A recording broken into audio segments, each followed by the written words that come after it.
Présidente, ministre, sur la réforme des retraites, les Français attendent un vrai vote à l'Assemblée. Pas de blabla, pas de combine. On n'en veut plus de vous, on n'en peut plus de vous. Juste un vote.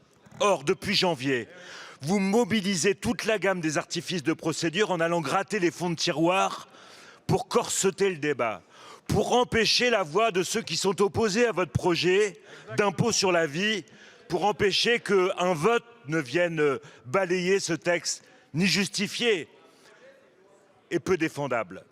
Vous avez gagné du temps. Vous avez tenté de discréditer votre opposition parce que vous n'aimez pas la contradiction, vous n'aimez pas le débat, vous n'aimez pas la démocratie, vous rêvez même de supprimer les contre-pouvoirs.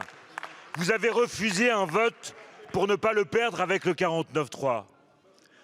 Demain en commission, le 8 juin ici, c'est une séance de rattrapage. Les Français l'attendent, les Français vous regardent. Alors, soit en démocrate, vous assumez le risque du vote, soit vous continuez à raser les murs et inventer une nouvelle partie de billard à 3 bandes pour éviter encore l'expression d'une décision pleinement démocratique.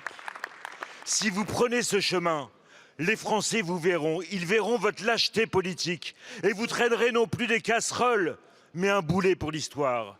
Si vous prenez ce chemin, alors que déjà les Français ne vous supportent plus, vous accentuerez la crise démocratique. Nous vous invitons, nous le groupe communiste, solennellement à laisser se dérouler pleinement l'examen de cette loi en rappelant que jamais un gouvernement, aucune majorité ne s'est réfugié derrière l'article 40 d'une proposition de loi d'un groupe dans sa journée d'initiative parlementaire. Ne prenez pas 2 ans de vie aux Français en vous cachant derrière cet article comme vous l'avez déjà fait derrière le 49.3. Je vous remercie. La parole est à monsieur Olivier Dussopt, ministre du Travail, du Plein Emploi et de l'Insertion.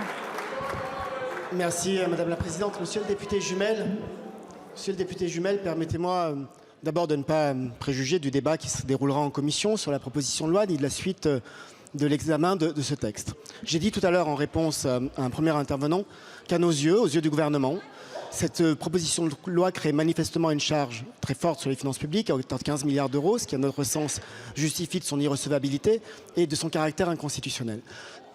Pardonnez-moi. Mais je voudrais, monsieur le député, si vous me le permettez, pointer 2 contradictions dans la question que vous avez posée. La première, monsieur le député, vous nous dites faire droit à la Constitution serait avoir recours à des subterfuges constitutionnels et gagner du temps.